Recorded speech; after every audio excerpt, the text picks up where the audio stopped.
life sentence. My father was sentenced to 4 years in prison.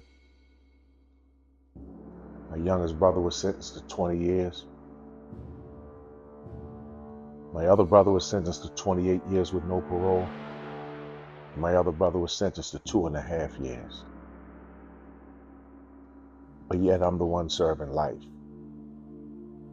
And I guess you're saying to yourself, if you've never served jail time, how are you serving life?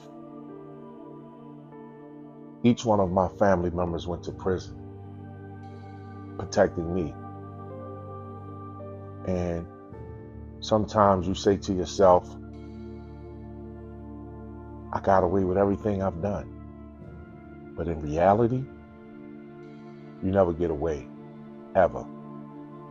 See, years later, my son's mother dies from lupus. And our son, 6 months later, was murdered in the streets of West Baltimore. Shot multiple times and no suspects. And I had to think to myself, with all the things that I've gotten away with, sometimes your children pay for your sins. And I have to live with that for the rest of my life.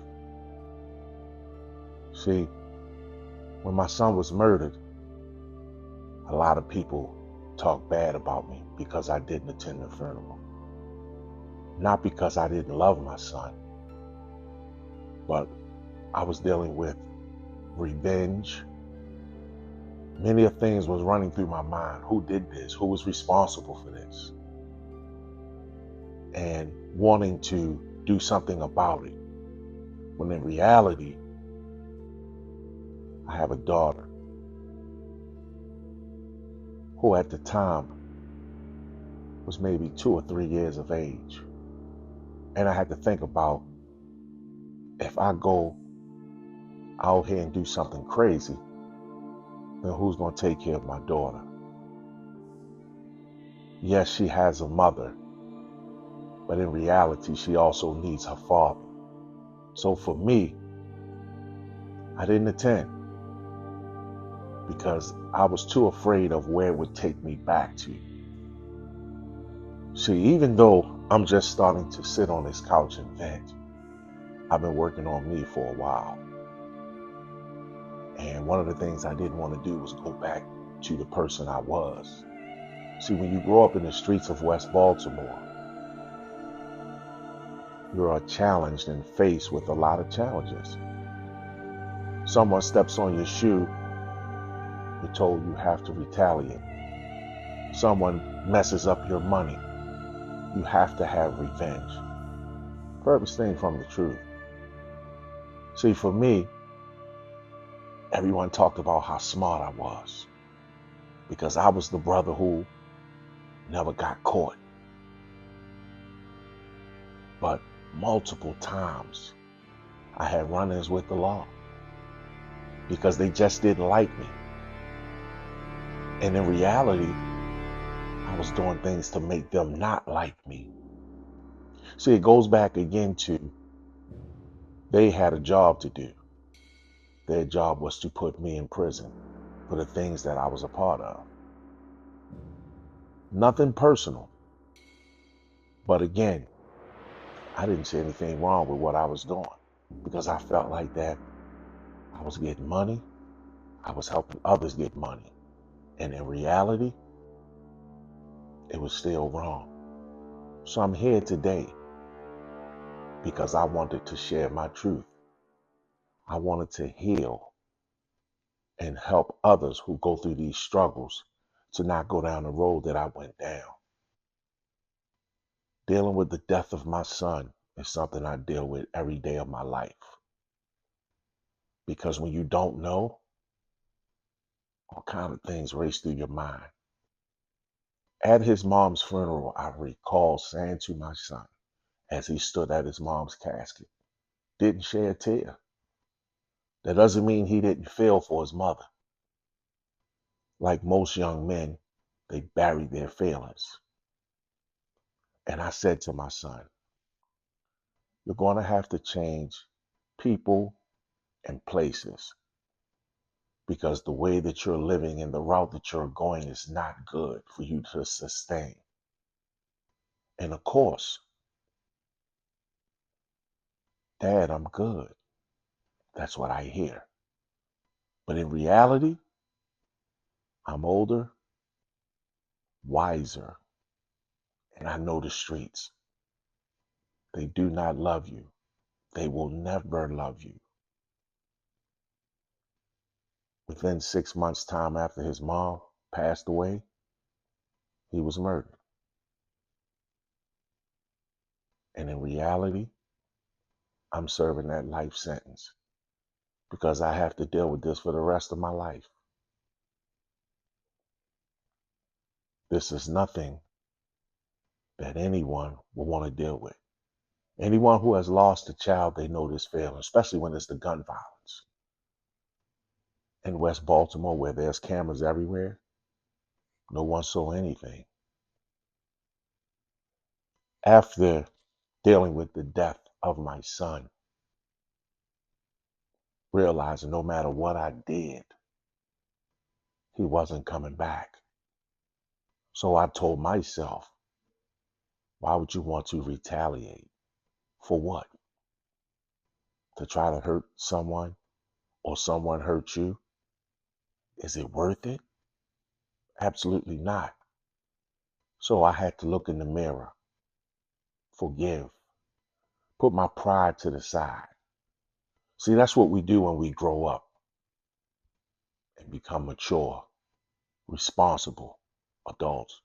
It's not about hurting someone. It's about forgiving and moving on. See, the forgiveness was not for them, it was for me because I was beating myself up inside. I could have been a better father. I could have been more in his life. But see, it goes back to again, when you out here getting money, that's the only thing that matters. You want to get money so bad, but in the meantime, your children suffer because you're so invested in the streets and a lifestyle that don't have no love for you.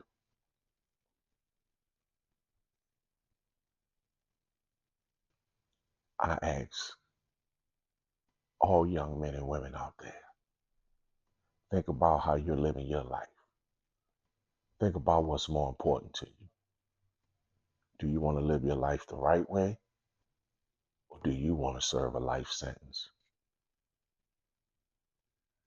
You know, when I made the statement serving a life sentence and how each of my family members were sentenced to 20 plus years and no parole, and I'm serving the life sentence psychologically, mentally, you know, losing a son, my son murdered.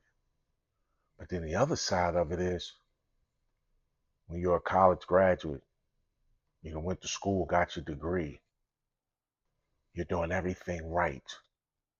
You're living a great, honest lifestyle. But they constantly keep bringing your past up to stop you from having opportunities. It's like you're serving life. Because for you to go back years ago, and I'm not talking 5, I'm not talking 10, we're talking 30 plus years ago, and you keep bringing up my past. If that's not a life sentence, then what is it? Are you prepared to serve life? And I'm not saying this to scare anybody. I'm just, as we all say, keeping it real. Because when you go out here and you decide to break the law, there are consequences. One of those consequences is that your past keep coming back to haunt you. I've been living with this my whole life.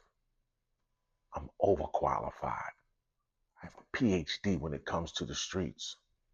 Who better to educate these kids about life, help these kids navigate through life than me? There's times I've even asked to volunteer. So it's no money involved. And then when they say, oh, we have to do a background check, and you stop me from helping these kids because of my past. And then I see so many other people who have a past get opportunities, but that's them. That's not me. See, in life, nothing is fair. Some people get breaks, some people don't. Because they have an opportunity to go speak, can I be mad at them? I put myself in this position because I chose to play a game that no one wins. Even if you never get caught, you still don't win. Because as you see, I'm living proof. College degree, 7-time published author, 20 plus years in the school system in Baltimore, but now residing in Georgia. Can't get in no school districts. Not that I ain't qualified. They're not telling me what it is. So what else could it be?